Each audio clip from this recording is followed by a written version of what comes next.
Mm-hmm.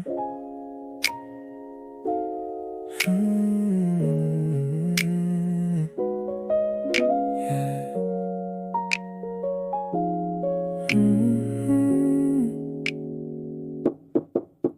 Alauna 55 sa orasan.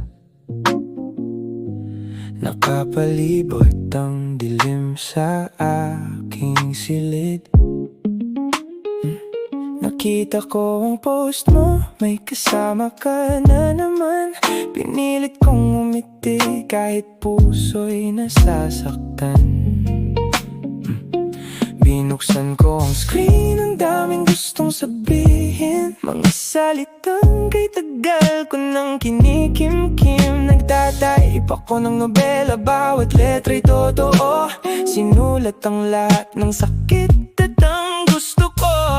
Pero tumigil ang daliri sa gitna ng hangin. Alam kong sa sandaling ipadala ko, lahat ay magbabago. Sa folder ng drafts na iipon ng mga lihim, mga pag-amin na hindi kayang sabihin.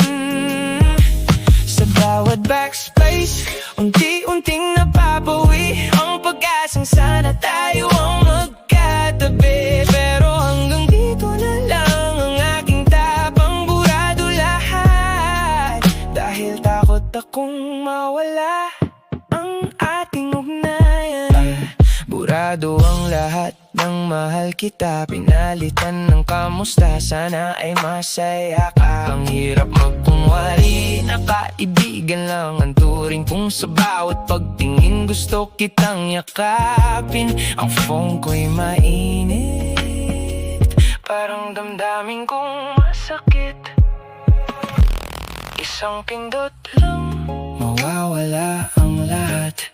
Delete, hindi mo kailanman malalaman ang totoo. Baka mas mabuti nang hanggang dito lang. Sa mundo ng mga mensahe hindi mo mararanasan. Sa mundo ng mga mensahe hindi mo mararamdaman. Sa folder ng drafts na iipon ang mga lihim, mga confession na hindi kayang sabihin.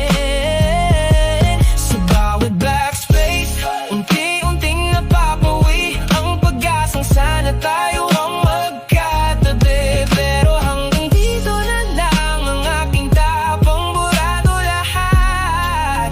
Dahil takot akong mawala ang ating ugnayan. Na iipon ang mga lihim, mga confession na hindi kayang sabihin. Sa bawat backspace, unti-unting napapawi ang pag-asang sana tayo ang magkatabi. Pero hanggang dito na lang ang aking tapang, burado lahat. Dahil takot akong mawala ang ating ugnayan.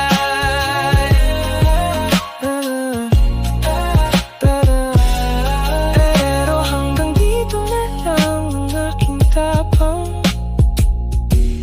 burado lahat. Dahil takot akong mawala ang ating ugnayan.